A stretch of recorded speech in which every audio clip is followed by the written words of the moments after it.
అందుకనే ఇక total ఎక్స్పెండిచర్లో development expenditure ఏ విధంగా పెడుతున్నాం. టోటల్ క్యాపిటల్ అవుట్లే అంటే క్యాపిటల్ అవుట్లే ఏదైతే జిఎస్టిపి మన రాష్ట్ర స్థూల ఆదాయం ఎంత ఉందో దానిపైన ఎంత పెట్టారు. Revenue mobilization, state own resources revenues, మన ఆదాయం జిఎస్టిపిలో మనకు వచ్చిన ఆదాయం ఎంత వస్తూ ఉంది. State own revenue total expenditure ఎంత ఎక్స్పెండిచర్ పెడుతున్నాం, ఎంత రెవెన్యూ మనం కాంట్రిబ్యూట్ చేస్తున్నాం, అప్పులు చేసి కాదు. Fiscal prudence, gross financial deficit జిఎస్టిపికి, రెవెన్యూ డెఫిసిట్ జిఎస్టిపికి, debt index, interest payment revenue receipts ఎంత ఆదాయం వస్తూ ఉంది, దానికి ఎంత ఇంట్రెస్ట్ పే చేస్తున్నాం. అవుట్ స్టాండింగ్ లైబిలిటీస్ ఎంత అప్పు ఉంది, ఎంత జిఎస్టిపి ఉంది. ఇవన్నీ కూడా చేసి డెట్ సస్టైనబిలిటీ, అప్పు చేయడమే కాకుండా అప్పు తిరిగి పే చేసే శక్తి మనకుందా లేదా, అవి చూసిన తర్వాత growth rate of interest repayments కూడా పేమెంట్స్ ఉన్నాయి. ఇవన్నీ పెట్టుకొని చేశారు. ఇది GSTP at current prices for the year 2022-23 తయారు చేసిన రిపోర్ట్. నెక్స్ట్, ఇది వీళ్ళు ఇచ్చిన రిపోర్ట్. ఈ రిపోర్ట్లో మీరు చూస్తే ఫిజికల్ హెల్త్ ఇండెక్స్ ఒరిస్సా 67.8 ఉంటే మనం 20.9, 3 రెట్లు మనకంటే 3.5 రెట్లు ఉన్నారు, పైనున్నారు. Then Chhattisgarh, then Goa, Jharkhand, Gujarat, Maharashtra, Uttar Pradesh, Telangana, Madhya Pradesh, Karnataka, Tamil Nadu, Rajasthan, Bihar, Haryana, Kerala, West Bengal, Andhra Pradesh. మన కింద ఒక్క పంజాబే ఉంది. బీమార్ స్టేట్ అని చెప్పుకున్నాడు మన వరకు బీహార్ని, ఆ స్టేట్ కూడా పైన ఉంది. ఇప్పుడు మనం కిందకు వచ్చేసాం. అంటే ఇప్పుడు ఇక్కడ చూస్తే డెట్ సస్టైనబుల్ 0, అప్పు తీసుకొని రీపే చేసే శక్తి లేదు. అందుకే ఎవరన్నా డబ్బులు ఇవ్వాలని ఇచ్చే పరిస్థితులు లేరు మనకు. అందుకే ఎఫ్ఆర్బిఎం కూడా లేదు. అంటే ఇంత దారుణంగా చేసి మళ్ళా ఫర్దర్గా ఇది 2022-23 అయితే మళ్ళా అప్పులు చేసేశారు.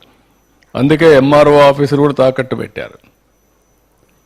ఎంఆర్ఓ ఆఫీసులు లేదంటే గవర్నమెంట్వి లిక్కర్ తాకట్టు పెట్టడం, ఎక్కడ దొరికితే అక్కడ తాకట్లు పెట్టి ఇష్టానుసారంగా చేసేశారు. ఇది క్లియర్గా నేను చెప్పింది కాదు, ఇది నీతి ఆయోగ్ చేసిన ఎక్సర్సైజ్, ఒక రాష్ట్రాని కోసం చేసిన పని కాదు. దేశ ఆర్థిక పరిస్థితిని అధ్యయనం చేసి రాబోయే రోజుల్లో దీన్ని ఏ విధంగా ముందుకు తీసుకుపోవాలో ఒక సజెస్టివ్గా అడ్వైజరీ బాడీ అయినటువంటి నీతి ఆయోగ్ తయారు చేసిన రిపోర్ట్ ఇది. నెక్స్ట్ ఇక్కడ మీరు చూస్తే 18 రాష్ట్రాల్లో 17 రాష్ట్రం మంది బాటం అన్నింటికంటే కిందన ఉన్నాం. ఫిస్కల్ డెఫిసిట్స్ చాలా ఎక్కువగా ఉన్నాయి. డెవలప్మెంట్ ఎక్స్పెండిచర్ 10% కూడా క్యాపిటల్ ఎక్స్పెండిచర్లో పెట్టలేదు. ఇది సినారియో. దెన్ నెక్స్ట్, ఇక్కడ మీరు చూసినప్పుడు 18-19 క్యాపిటల్ ఎక్స్పెండిచర్ బాగా తగ్గిపోయింది. Social services and economic services సెక్టర్లో 84.3%, 60.1% రెస్పెక్టివ్లీ అనే క్యూములేటివ్ బేసిస్లో ఉండాలి. 18లో ఉంది.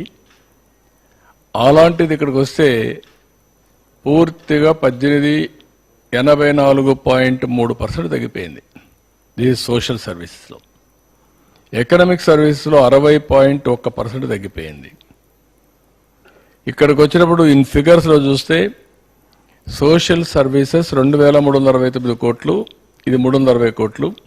ఎకనామిక్ సర్వీసెస్ 16,691, 6,684, మొత్తం 19,067 పెడితే 7,044. ఇది కూడా ఆ రోజు బడ్జెట్.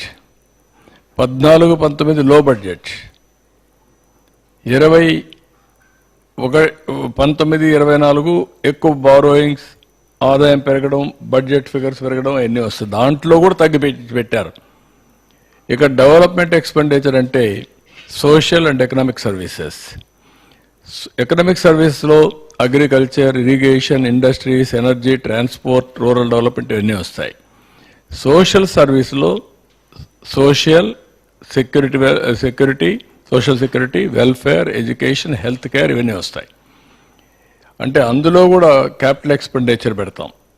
హెల్త్లో హాస్పిటల్స్ కడతాం, ఎడ్యుకేషన్లో స్కూల్ బిల్డింగ్స్ కడతాం, వెల్ఫేర్లో వచ్చే కొందికి సోషల్ వెల్ఫేర్ హాస్టల్స్ కడతాం. ఇలాంటి వేరియస్ దాంట్లో కూడా ఎక్స్పెండిచర్ పెట్టలేదు. నేను ఎంతో పని గిరిజనులు పెట్టాను, ఎస్సీలకు పెట్టాను అని మాట్లాడే ప్రభుత్వం ఏ మాత్రం కూడా ఒక్క రూపాయి కూడా పెట్టకుండా వచ్చిన డబ్బుల్ని ఏం చేశారో దిక్కు తెలియకుండా ఖర్చు పెట్టి మొత్తం విధ్వంసం చేసే పరిస్థితికి వచ్చారు. ఆ విషయం నేను పదే పదే చెప్పాను. ఇప్పుడు అదే విషయమే నీతి ఆయోగ్ కూడా కన్ఫర్మ్